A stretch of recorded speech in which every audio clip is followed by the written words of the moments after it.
মুখ্যমন্ত্রীর বার্তার পরই এবার গাড়ি ছেড়ে সাইকেলে চাপলেন তৃণমূল নেতা পার্থপ্রতিম রায়। সাইকেলে করে কোচবিহারের টাকাগাছিতে গিয়ে কর্মীদের সঙ্গে জনসংযোগ করলেন তৃণমূল নেতা পার্থপ্রতিম রায়। কয়েকদিন আগেই মুখ্যমন্ত্রী এই বার্তা দিয়েছিলেন, সেই বার্তার পরই এবার গাড়ি ছেড়ে একেবারে সাইকেলে চেপে কর্মীদের সঙ্গে গিয়ে কথাবার্তা বললেন তৃণমূল নেতা পার্থপ্রতিম রায়।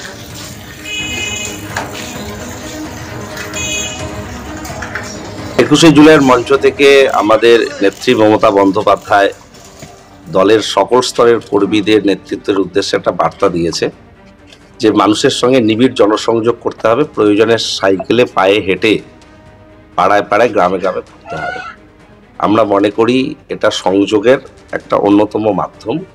তো স্বাভাবিকভাবে আমরা সকলের চেষ্টা করব যদি আমাদের কোনো ত্রুটি বিচ্যুতি থাকে সেগুলোকে শুধরে নিয়ে আরও বেশি করে মানুষের কাছাকাছি থেকে তাদের কথা শোনা, তাদের সমস্যার কথা শোনা এবং যতটা সম্ভব সেই সমস্যার সমাধানে উদ্যোগ গ্রহণ করা।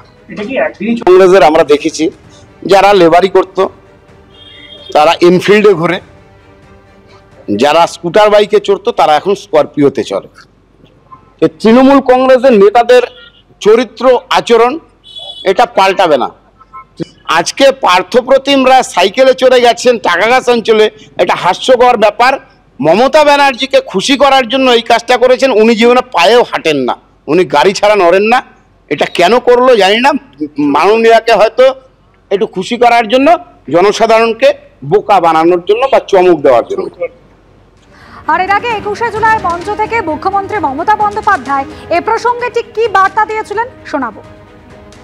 দুর্নীতির কাছে মাথা নত করব না, এটা আজকের দিনে শপথ নিন, এটা আমাদের অঙ্গীকার।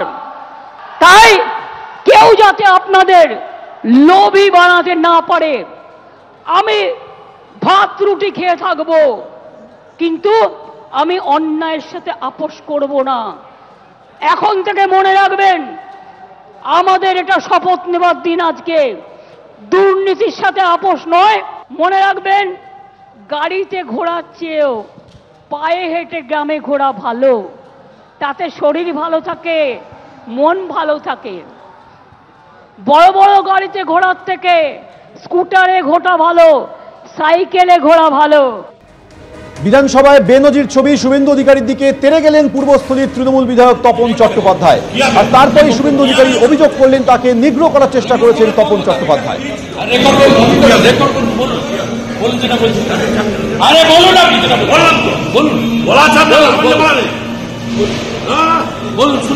আমার মেয়ে থার্ড ডিভিশনে পাস করেছে,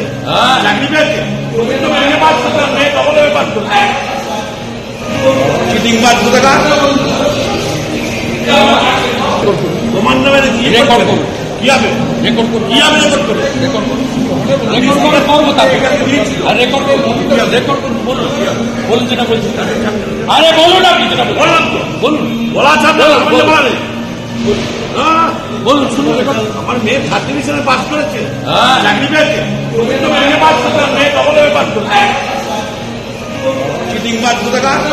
আর এই ঘটনার পরে বিধানসভার স্পিকার বিমান বন্দ্যোপাধ্যায়কে চিঠি লিখে অভিযোগ করেন বিরোধী দলনেতা শুভেন্দু অধিকারী। এই সেই চিঠি, যে চিঠিতে বিধানসভার স্পিকারকে শুভেন্দু অধিকারী অভিযোগ করেছেন তাকে নিগ্রহের চেষ্টা করেছেন পূর্বস্থলীর তৃণমূল বিধায়ক তপন চট্টোপাধ্যায়।